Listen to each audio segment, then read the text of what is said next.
Good morning. It's a beautiful day here in Kailua Kona, and today we're going to do how the brain is connected to the rest of the body and how it's able to control a lot of its activities. One of the things that you should know was that up to about 20 or 30 years ago, the primary investigative tool that was available to physicians was the EEG. Now, the EEG was where a technician attached 20 or 30 electrodes to the outside of the skull and was able to pick up electrical responses from the patient, alpha waves and delta waves, and certain patterns were diagnostic. But it was a really haphazard way of investigating the brain.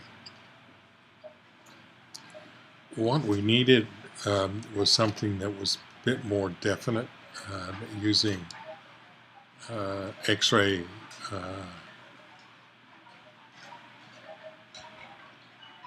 instruments, and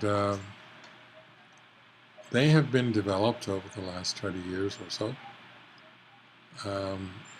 In front of you are three ways of doing that.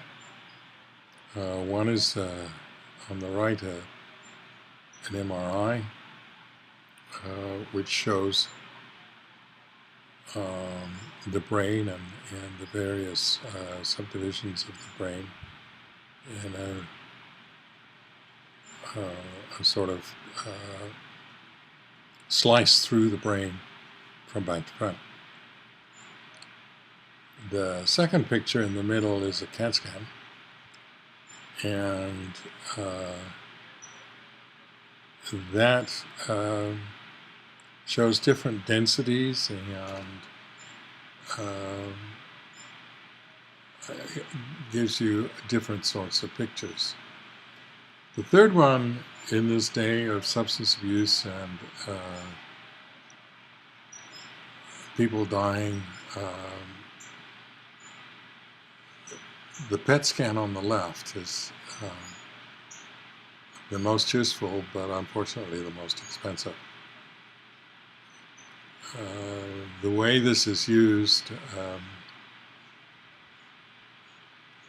is that a small infusion is run in IV into the patient, which has a minute amount of radioactive glucose. And as you know, the glucose is really very important as far as the brain is concerned.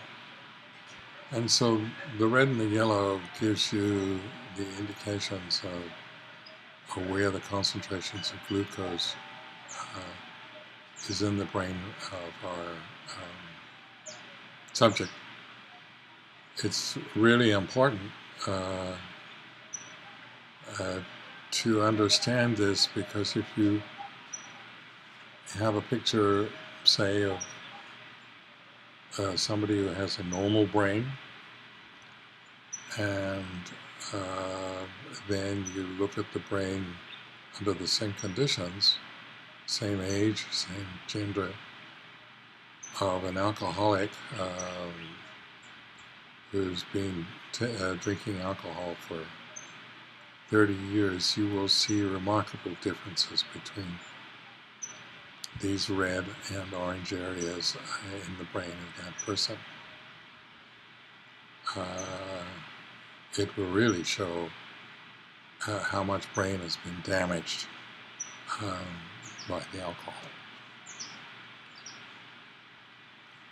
So if we get down to a cellular nature, there are millions and millions and millions of brain cells, and diagrammatically they look like the yellow part of the diagram with the cell body and it having a nucleus, which is purple, the cell membrane being on the outside, and multiple dendrites. The dendrites are the communications with other cells, not only in the brain, but towards the periphery of the brain. As one of the nerve shoots, in this case it's called the axon, gets out of the protection of the skull, it goes down the spinal cord, and then from the spinal cord the axons are covered with a myelin sheath depicted in blue in your diagram. That helps to protect each of the fibers that travel side by side down a nerve, let's say for instance the axillary nerve in the arm. The nerve then comes down to terminal buttons. And that's a sort of generalized term, but let's think of it as our terminal button being a muscle cell, say somewhere in the deltoid in the arm. And when it gets to that part of the anatomy, it's able to stimulate it, and the deltoid will contract, and the arm will move.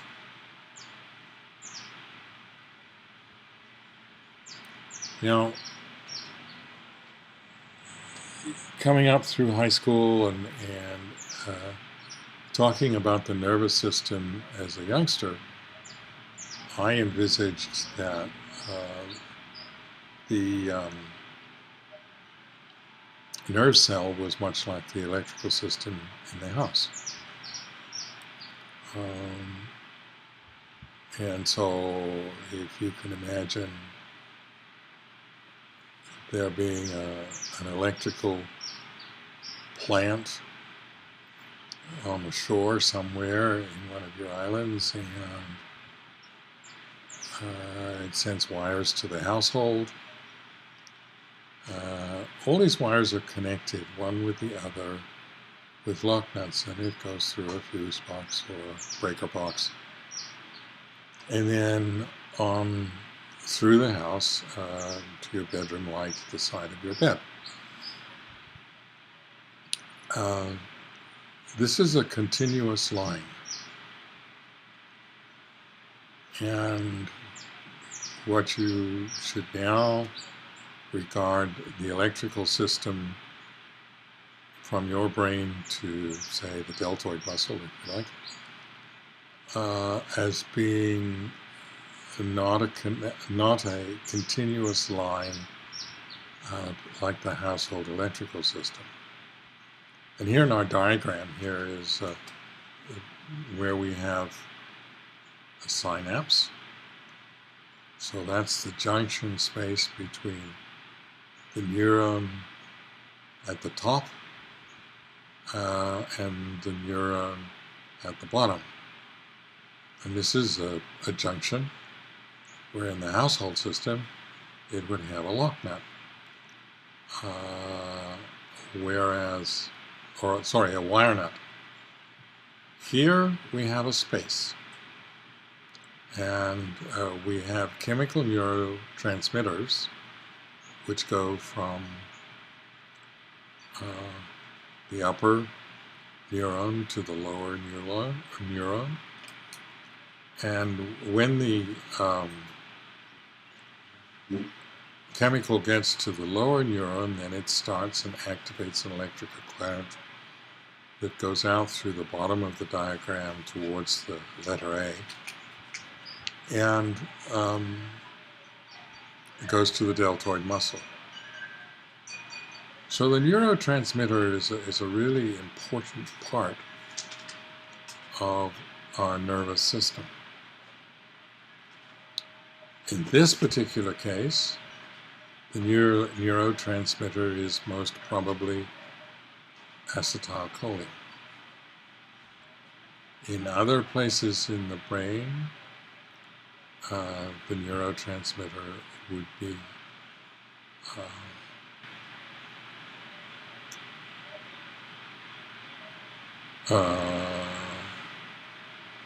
the other transmitters, very common in the brain, and is dopamine. Dopamine is particularly important with Parkinson's disease, but also with the chemical abuse of cocaine and methamphetamines.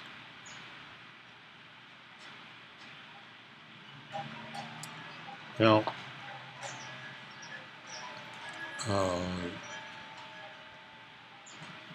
neurotransmitters, and particularly dopamine, are somewhat difficult for the body to produce. And so there's a reuptake mechanism, or to be able to collect the dopamine and return it. And this diagram shows that. And this is showing this recycling effort on the part of the body to save the dopamine. Now, the central nervous system, or rather the nervous system as a whole, is depicted in this diagram. As you can see on the left, there's the brain, which is within the skull, and the spinal cord, which is within the various levels of the vertebrae that hold down the middle. So the central nervous system is the brain and the spinal cord together. The peripheral nervous system is where the nerves come out of the spinal cord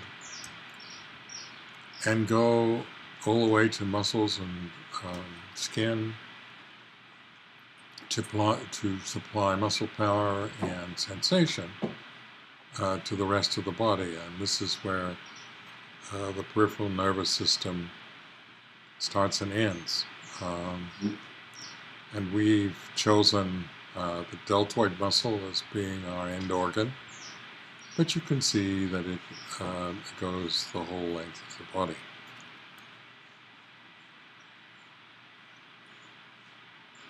Now, if we look at the brain, and the picture we have now is a side view of the brain. There is a fissure that goes down the middle of the brain from front on the left to back on the right, and there's a longitudinal fissure, and so splits the brain into halves. Depicted and labeled are gyri, which are sort of the various smaller portions of the brain, and sulci are the sort of dips into the brain, so that in fact the cortex has a bit more space to work from.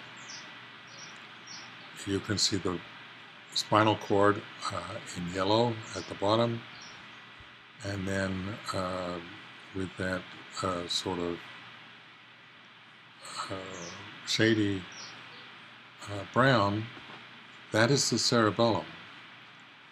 Now that's a a part of the brain which is intimately involved with balance and is a very important part of our being able to be alive.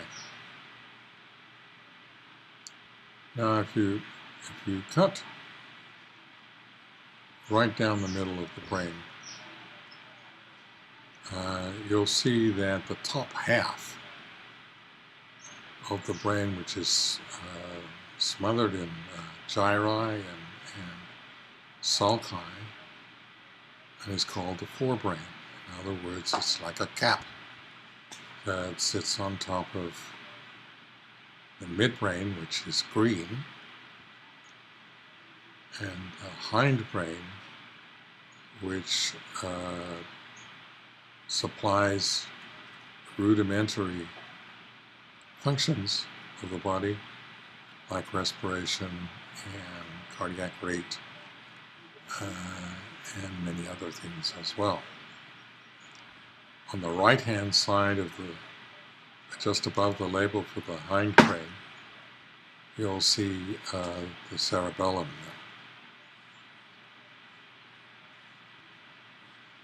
there. Now, the forebrain, as we talked about it already, is the whole cap that sits on top of the cerebellum and the spinal cord. This is a view from the outside, so looking in from the left side, if you like. And the frontal lobe occupies about the front third, and is in brown. The parietal lobe is blue, and that's a very active part of the brain that has to do with association of various signals coming to the brain. The yellow is the occipital lobe, and that is solely associated with the eye. So both eyes, one eye to each side, come through to the occipital lobe. And if you grasp your hands together and put them over the back of your head or back of your skull, underneath your hands, in the palm of your hands, would be the whole of the occipital lobe on both sides. So that tells you how important your eyes are to do with the rest of the body. Now, as this is the left side, the left temporal lobe is in green. And that is a projection from the brain. If you look at the junction between the blue color and the green color on the diagram, that is where the hearing is collected, the auditory area, if you like. It's very similar to the occipital lobe, but it's for hearing.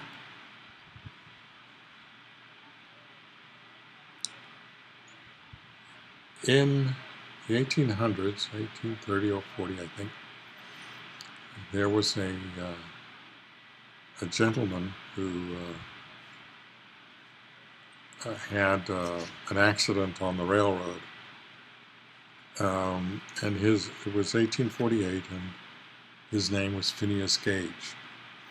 And unfortunately, one of the spikes that was being used on the railroad became embedded in his head.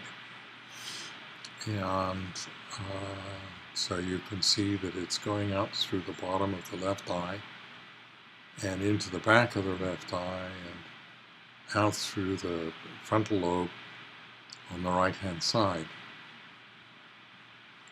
The interesting thing about this was that even in 1848, Phineas was able to survive.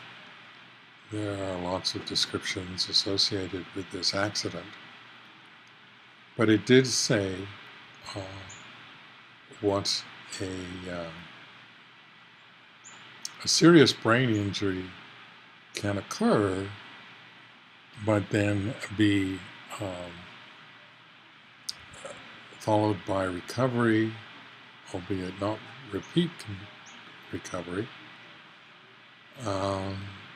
and the patient still be alive. One of the things that happened recently was a gunman shot one of the representatives from Arizona, Gabby Gifford.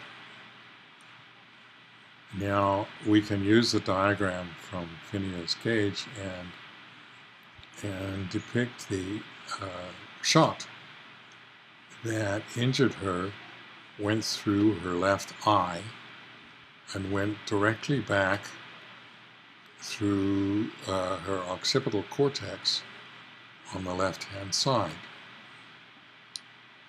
She was, in fact, very close to one of the trauma hospitals in Phoenix.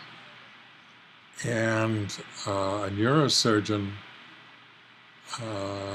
was available and made the decision to take most of the left-hand side of her skull off.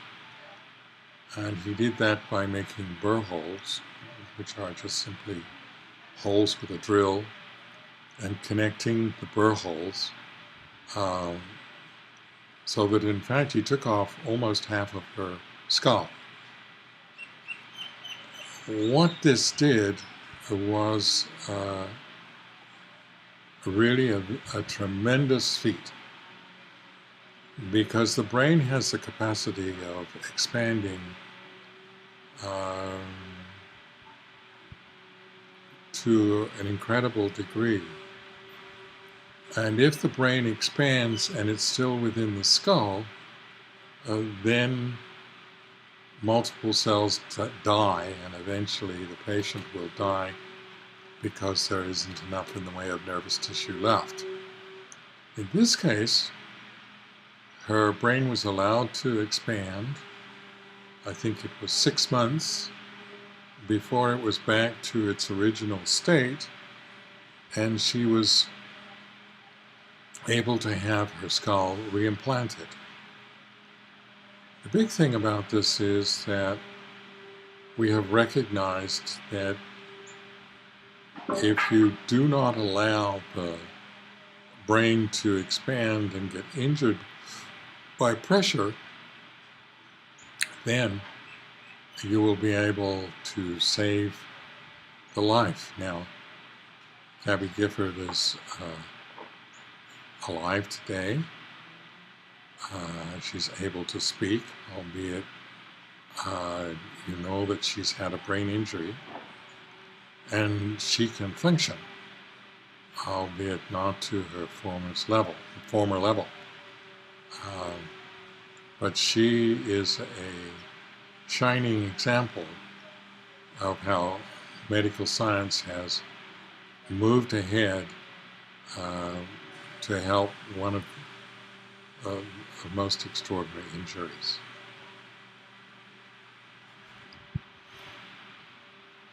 If you cut the brain down the center and cut the spinal cord down the center, you have a diagram like I have here.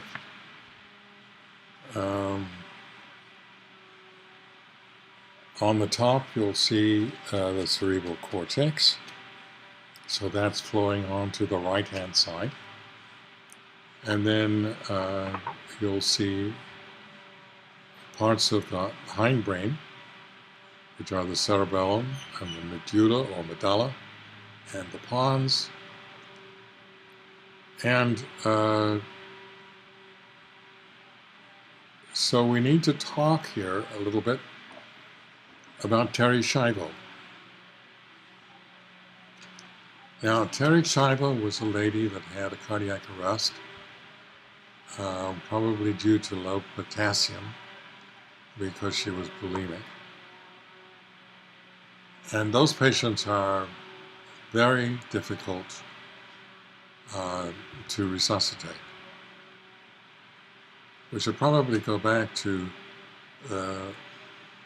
the explanation of hypoxia. Brain cells are very, very fragile. And so they require oxygen and glucose to feed them as nutrients. But in order for the oxygen and the dextrose or glucose to get to the brain, it needs a circulation. So those three parts of the body functions, the availability of oxygen and the availability of sugar, and then a circulation, make it imperative that it gets to the brain.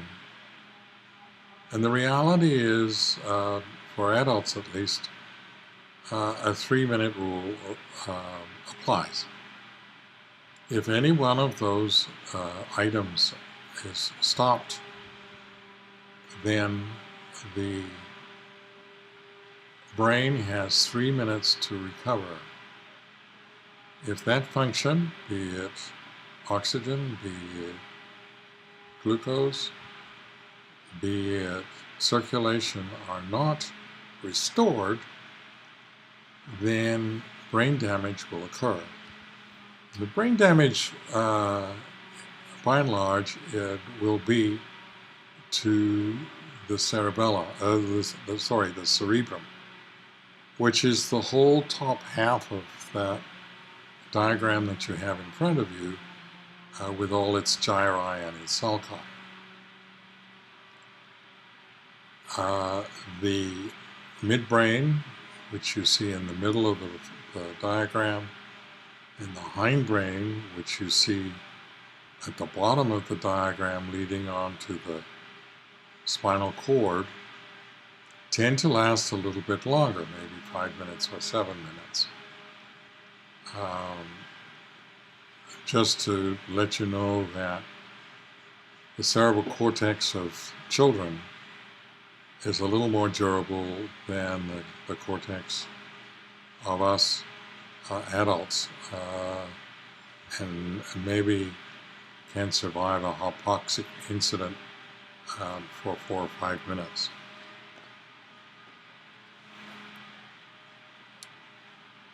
Now, we haven't mentioned Parkinson's syndrome.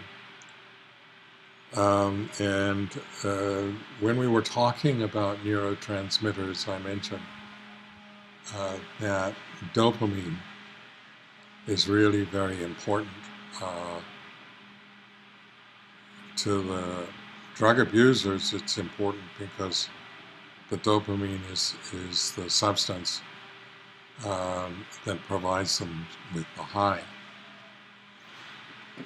On the other hand, Parkinson's syndrome is a disease that affects a lot of males, mostly males, and some females.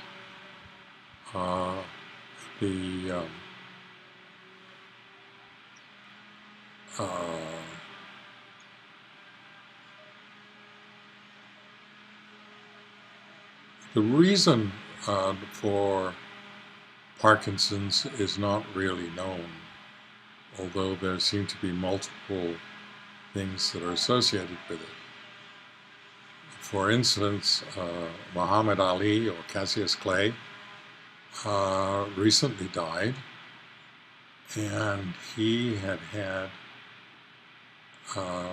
Parkinson's syndrome since his last fight in the Congo. He, it is estimated, had 29,000 blows to the head during his fighting career.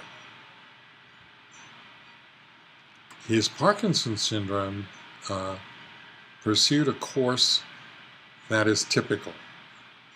inasmuch that he had a certain amount of muscle rigidity in his limbs, particularly his arms. And one of the first things to go was his ability to be able to talk and make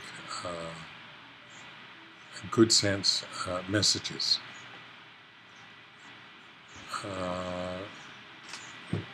Another cause of Parkinson's syndrome is believed to be methamphetamines. And during one of the TV series being made in Vancouver, Michael Fox and some of his colleagues got into methamphetamines.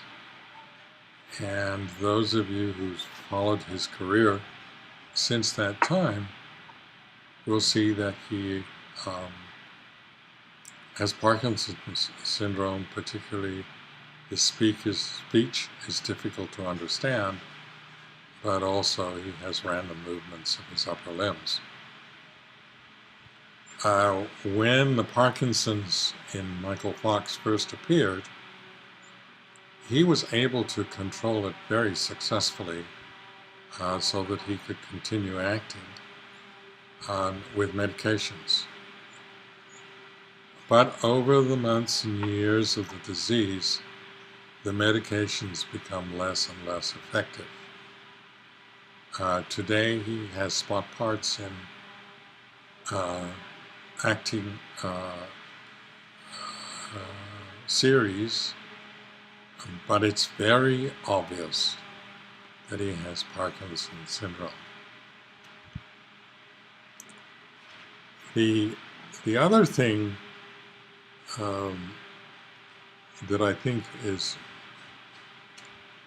really important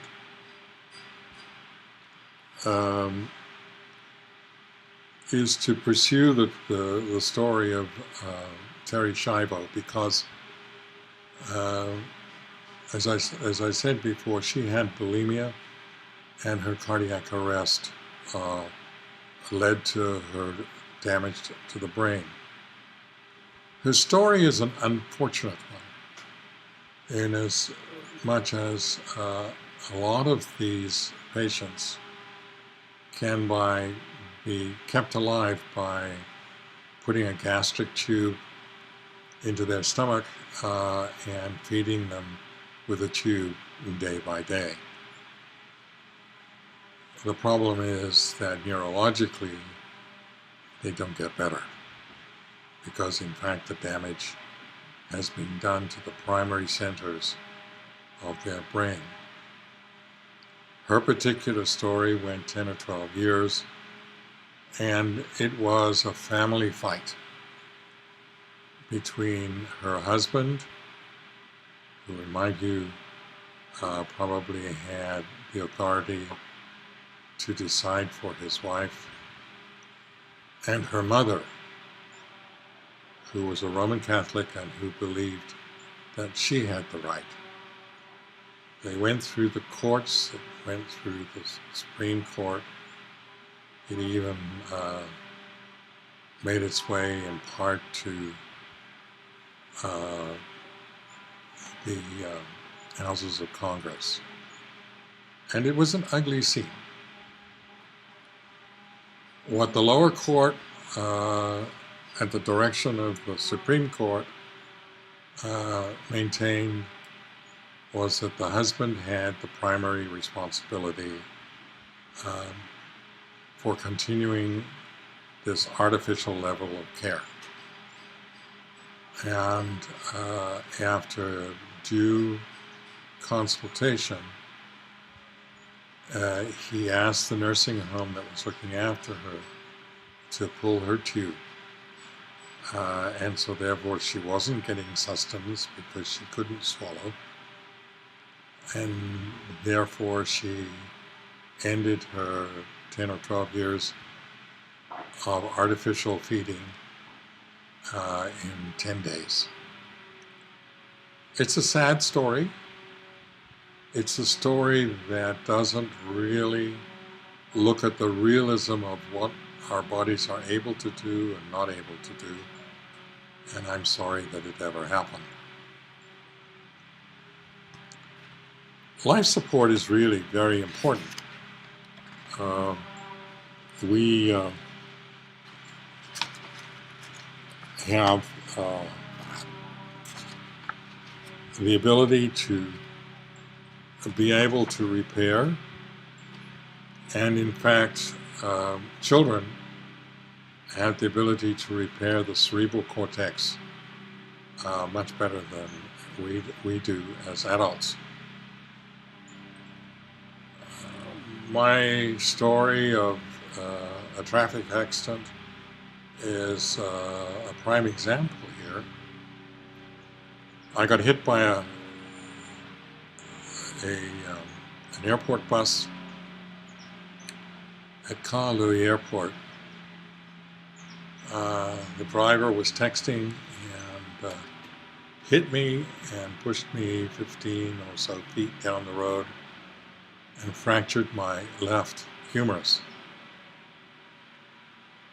If you look in the anatomy books, you'll see that the radial nerve winds itself around the shaft of the humerus, and that radial nerve was mixed up in the fracture. It took almost 3 years for me to get the maximum amount of recovery that I did. Now I was able to use physical therapy and retained a lot of my muscle power. I didn't get my ambidextrous function back in my left hand that I had before, but I can use it. I can carry things with it. I can feel a lot of things through the skin on my left hand. What this tells you is that the nerve that supplied my left hand stretched from the spinal cord all the way through down the arm to the tips of my middle and index fingers. And that is a total of about 1,000 millimeters. My radial nerve had to repair from the cervical cortex, or the cervical nerves and plexus rather, that were in my neck all the way to the tips of my fingers. And if you do the math, you'll find that at 1 millimeter a day, it's approximately 2.5 years. And that's exactly the length of time that it took for my injury to repair itself. If you want that in inches and then the way inches and months, then it's almost it's more than an inch in a month, or 4 inches in 3 months. And that gives you some idea of the length of time that nerves take to repair. Now, in your diagram, we have a very nice depiction of a tumor in somebody's brain that could be carefully delineated. And this picture was probably taken prior to a neurosurgical procedure to excise the tumor. There are benign tumors of the brain, although people like Kennedy, who had an